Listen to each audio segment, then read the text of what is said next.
울산의 이슈를 살펴보는 기획보도, 오늘은 그 네 번째 순서로 울산의 아동학대 문제를 짚어보도록 하겠습니다. 울산의 아동학대 신고가 매년 증가하고 있는 가운데 대응 시스템이 잘 작동하고 있는지, 개선할 점은 무엇인지 주아랑 기자가 살펴봤습니다. 거칠게 아이의 목덜미를 잡아 바닥으로 내팽개치고 밀어 넘어뜨리고 생후 29개월 된 아이에게 10여 분간 물 7컵을 먹입니다. 지난해 울산에서 신고된 아동학대는 1,400여 건, 2년 새 500여 건이나 늘었습니다. 긍정적인 건 지난해 10월부터 아동학대 조사가 공공화되고 이른바 정인이법의 영향으로 올해 3월부터 즉각 분리제도가 시행되면서 울산에서도 아동학대 대응 인프라가 확충되고 있다는 겁니다.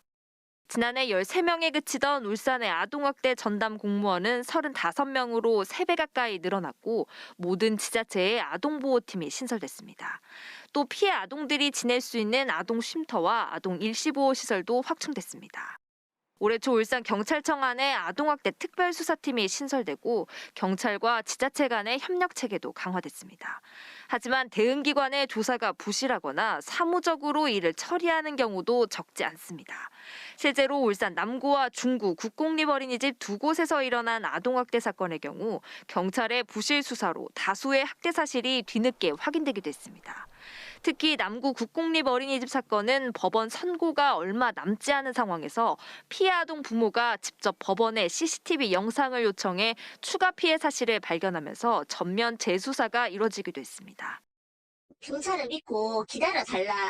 근데 결과적으로 이렇게 엄청난 불실 수사를 제가 마주하게 된 거죠. 어느 부모가 경찰을 믿고 집에서 편하게 아이 치료에 전념하면서 그렇게 기다릴 수 있겠습니까?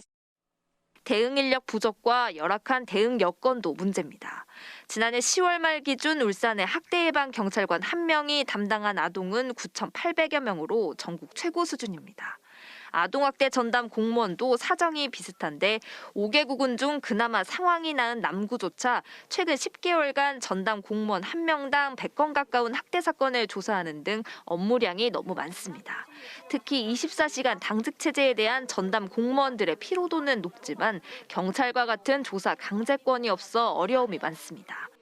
가해자들이 간혹 저희한테 소리도 지르시고 협박용 멘트도 사실은 하실 때도 있고, 그런데 그걸 오롯이 이제 저희 아동학대 전담 공무원이 권유와 설득의 과정으로밖에 대처할 수가 없어서. 전문가들은 아동학대 대응 기관들의 협업 체계를 강화하는 것이 중요하다고 말합니다. 뭔가 지금 현재 안 되기 때문에 새로운 시스템을 계속 만들자라고 하는 것보다는 각각의 조직들이 어떻게 잘 작동할 수 있는가에 대해서 조금 더 고민을 하고, 또 아동학대 예방을 위한 사전교육과 재발 방지를 위한 체계적인 시스템을 만드는 것이 필요합니다. KBS 뉴스 주아랑입니다.